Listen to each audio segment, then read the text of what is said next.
Los Angeles, perhaps the most vulnerable city of all.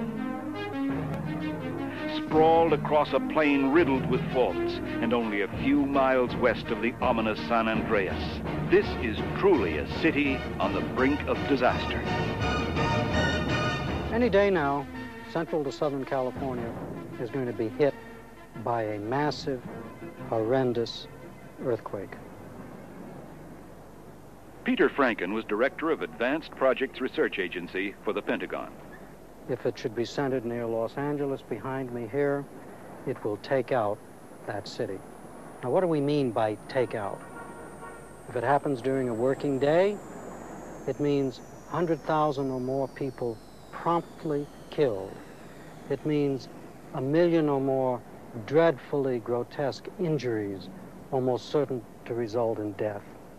It means uncontrollable fires, failure of electricity, subsequent spoilage of food, plague-like diseases, and we are in a country utterly inequipped at the present time to deal with a catastrophe of those proportions in any way, shape, or form. And yet here, and in many other endangered cities, life goes on as usual, or at least seems to. This might look like your neighborhood bookstore, but look closely. These aren't ordinary books. These are survival manuals, pamphlets, magazines, and paperbacks on everything from self-defense and food storage to building a fortified bunker. They also carry supplies, dehydrated food, first aid kits, camouflage gear, and weapons.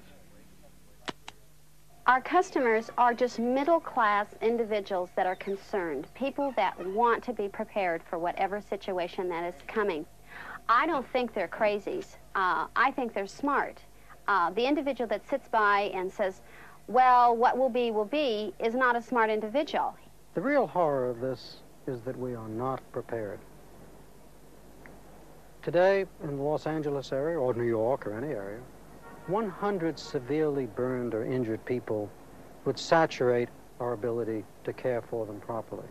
When we begin to think in terms of 100,000 or 500,000 or 1 million grotesquely burned, injured, damaged people without blood supplies, without operating hospitals, without adequate medical help of any form, you begin to see the dimensions of the horror.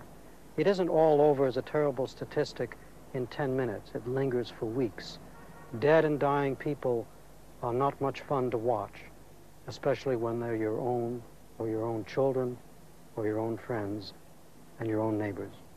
We're all concerned with the coming disasters. None of us know where we're going to be.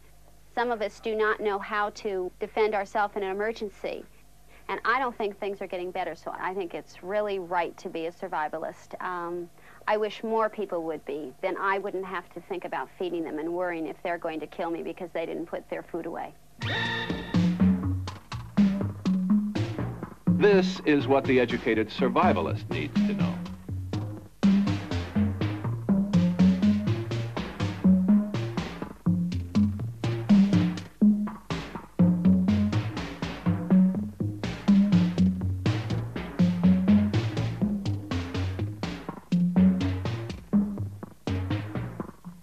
I think the non-survivalist is probably the most dangerous person in the country, and there's a lot of them. Because God knows what he's going to do when he runs out. What's he going to do when he runs out of food and he runs out of water? What's he going to do? He's going to let his family starve?